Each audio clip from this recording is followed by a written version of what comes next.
안녕하세요. 애플 마스크예요. 오늘은 스토너라는 소설을 가져와 봤습니다. 아직 4분의 1 정도가 남았지만 북받쳐 오르는 감정을 억누를 길이 없어 글을 써봅니다. 그럼 시작해 볼게요. 왜 선택하게 되었을까? 기억이 나지 않는다. 꽤나 유명한 북튜버에게 추천받았던 것 같은데 역추적을 해봐도 찾아지지 않는다. 첫 장을 넘겼을 때 이 책에 쏟아지는 찬사만으로도 안 읽을 수가 없는 책이다. 샵 위대한 소설이라기보다 완벽한 소설이다. 이야기 솜씨가 워낙 훌륭하고 글이 아름다우며 감동적이라서 숨이 막힐 정도다. 뉴욕타임스. 놀라울 정도로 아름다운 문체의 소설, 단순하지만 찬란한 이야기, 평범한 삶과 조용한 비극에 대한 잘 알려지지는 않았지만 위대한 작가의 걸작. 가디언.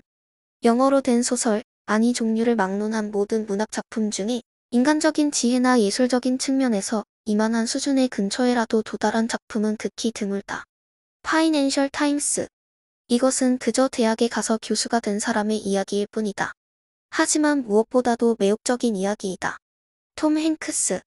도대체 어떤 소설이길래? 막상 책을 펼쳐보면 톰 행크스가 얘기했던 대로 교수가 되는 지극한 평범한 한 남자의 이야기다. 그래서인지 처음에는 하품이 나올 정도로 지루했다. 아니, 어디가 아름다운 문체지? 번역체라서 그런가? 아니, 어디가 위대한 거지? 드문드문 일어나는 의문들을 겨우 억누르며 책을 읽어나갔다. 스토너는 조그만 시골 마음에서 평범한 농부의 아들로 태어난다. 당연히 가업을 이어받은 농부가 되리라는데 의심을 품어본 적 없는 스토너에게 어느 날 아버지가 말한다. 나는 공부를 제대로 하지 못해 아는 게 별로 없지만 요새는 새로운 농업 기술들이 많이 개발되고 있어 갈수록 척박해지는 토지의 신식 농법을 배워오면 앞으로 훨씬 농사를 잘 지을 수 있을 것 같다고. 도시의 농경학과로 진학한 스토너는 교양 과목으로 영문학을 수강하게 된다.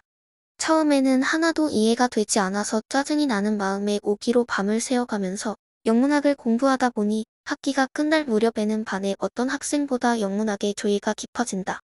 내친 김에 스토너는 영문학에 더욱 몰두하게 되고 결국 전과를 하게 된다. 영문학에 빠진 스토너는 막연히 시골로 다시 돌아가지는 못할 것이라고 생각하지만 구체적인 계획을 세우지 못했다. 그런 그에게 어느 날 영문학 전공 교수는 대학원 진학을 제안한다. 스토너는 교수의 제안을 받아들인다. 학부 졸업식 날 시골에서 부모님이 스토너를 축하하기 위해 대학을 찾는다. 스토너는 어떻게 진실을 털어놓아야 할지 고민에 빠진다.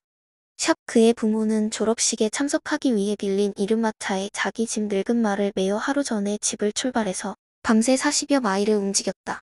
그 덕분에 그들은 잠을 자지 못해 뻣뻣해진 몸으로 동이 튼 직후에 푸트의 집에 도착했다. 스토너 중에서 겨우 용기를 내어 같이 집에 돌아가지 못한다는 말을 꺼내지만 그러면 며칠 뒤에 집에 오라고 아버지는 말한다. 결국 진실을 모두 토해낸 스토너에게 아버지가 말한다. 샵 내 생각에 꼭 여기 남아서 공부를 해야겠거든. 그렇게 해야지. 내 어머니랑 나는 어떻게든 해나갈 수 있다. 그렇게 스토너는 교수가 된다. 그러던 어느 날 파티에서 스토너는 한 여자에게 한눈에 반하고 청혼을 한다. 그들은 첫날 밤을 보내고 나서 그들의 결혼이 잘못되었음을 깨닫는다. 여자는 스토너를 피하고 그들은 대화조차 하지 않게 된다. 하지만 그들은 알고 있었다. 그렇다고 이혼을 선택할 수도 없다는 사실을. 그들에게 그레이스라는 여자아이가 찾아온 것은 아내에게 어느 날 문득 찾아온 말 그대로의 성욕 때문이었다. 불같이 끓어오르는 성욕으로 몇 개월간 서로의 육체를 탐닉하다가 아이를 낳지만 둘은 관계는 바로 예전으로 돌아간다. 아니, 오히려 더욱 악화된 것만 같다. 아이를 낳은 듯 아내는 알아눕는다. 그래서 아이를 돌보는 것은 늘 스토너였다. 자신의 서재에 조그마한 책상과 장난감을 두고 항상 아이를 돌보는 스토너. 그런데 언제부턴가 아내는 밖으로 나가 사람들과 어울리기 시작한다. 그런 그녀의 변화가 달갑지만은 않았지만 딱히 뭐라고 하지도 않는다. 아내가 어느 날 갑자기 사람들과의 교제를 끊는다. 왜 그러느냐? 고 스토너가 묻는다. 그냥 실증이 났다고 아내가 답한다. 그 다음부터 아내는 그레이스를 데려간다. 여자아이가 여자아이답지 못하다고. 스토너가 딸 아이에게 사준 옷을 모두 갖다 버리고 아내는 여자아이들이 즐겨 입는 원피스와 치마를 사준다. 잠깐 아내가 자리를 비운 사이에 딸은 스토너에게 경직된 미소를 보낸다. 그날부터 스토너는 그레이스와 거의 대화를 나누지 못한다. 그게 아내가 자신에게 하는 보복임을 알고 있지만 어쩔 수가 없다는 사실도 잘 알고 있었다. 스토너는 강의에서 새로운 활력을 찾는다. 자신이 학부 시절에 몰두했었던 그 열정을 학생들에게 전달하지 못한다는 사실을 깨닫은 스토너는 교수로서의 자질을 스스로 의심한다. 하지만 대학원생들을 대상으로 강의를 하면서 잊고 지낸 열정을 되찾는다. 그러던 어느 날 다리를 절뚝거리는 불구자 워커라는 학생이 스토너를 찾아온다. 동료 교수가 보냈다고 한다. 스토너의 수업을 한번 들어보라고. 워커는 항상 말도 안 되는 질문을 던져 동료들과 스토너의 불편한 시선을 받는다. 겨우 한 학기 강의가 끝나고 학생들의 발표 시간이 이어진다. 맨 마지막 발표는 워커였다. 워커는 기묘할 정도로 좌중을 빨아들이는 능력이 있었다. 하지만 그의 말은 열정과 상상력에 기반해 팔딱될 정도로 자유롭고 활기찼지만 문학적 기반은 약했다. 강의가 끝나 워커에게 스토너는 F를 주겠다고 말한다. 워커는 그건 부당한 처사라고 말한다. 결국 후회하게 될 거라고 덧붙이면서 워커를 스토너에게 보냈던 동료 교수, 스토너, 핀치, 젊은 교수, 노 교수, 총 5명의 심사위원들이 전원 합격을 외쳐야 교수가 될 수 있는 시험이었다. 워커는 역시나 현란한 언변으로 교수들을 사로잡았다. 젊은 교수의 질문을 던지면 워커는 약간 당황하지만 그때마다 워커의 지도 교수인 동료 교수가 나서서 그 질문을 가다듬어 다시 물으면 워커가 또 화려한 입담을 뽐냈다. 스토너의 차례였다. 스토너는 학부생도 알 법한 가장 기초적인 질문을 던졌다. 샵 중세 희곡 3편을 엮어 해보기.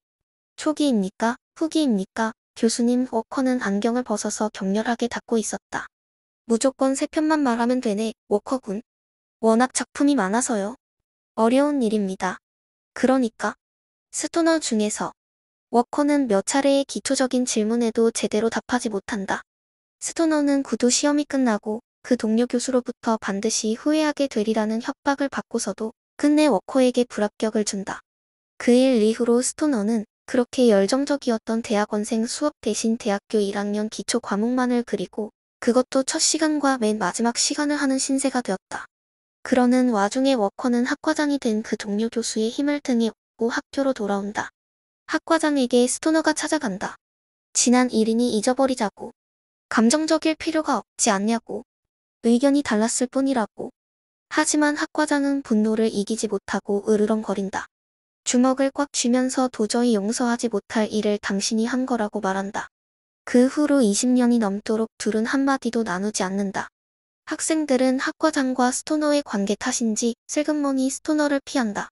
샵 하지만 이제 그는 예전처럼 학생들과 공감대를 형성할 수 없었다. 이제 그는 특별한 사람이었다. 그래서 누군가가 그와 함께 있는 데에도 함께 있지 않는 데에도 특별한 이유가 필요했다. 그는 친구와 적 모두 자신의 존재를 난처하게 여긴다는 생각이 들어서 혼자 보내는 시간이 점점 더 늘어났다. 스토너 중에서 아직 다 읽지 못했습니다. 4분의 1 정도 남은 와중에 너무 가슴이 쓰라려서 글을 남깁니다. 워커와 동료 교수가 그에게 했던 행동을 보면 진심으로 으드득 이빨을 꽉 깨물어야만 견딜 수 있는 분노와 고통이 일었습니다. 손을 들어 책 속에 파고 들어가 한 인간의 목을 조르고 싶다는 충동이 일었습니다. 어떻게 한 인간에게 이렇게 모질게 대할 수가 있을까 싶었습니다. 무엇보다 그 모든 것을 안으로 감내해내는 스토너라는 인간에게 흐르던 눈물도 말라버릴 듯한 건조한 연민을 느꼈습니다. 연민이 건조한 까닭은 언제나 빠득빠득 이가 갈리는 듯한 분노와 함께 왔기 때문입니다. 책의 전반부에서 느껴지는 감정은 지루하기도 했지만 오묘했습니다.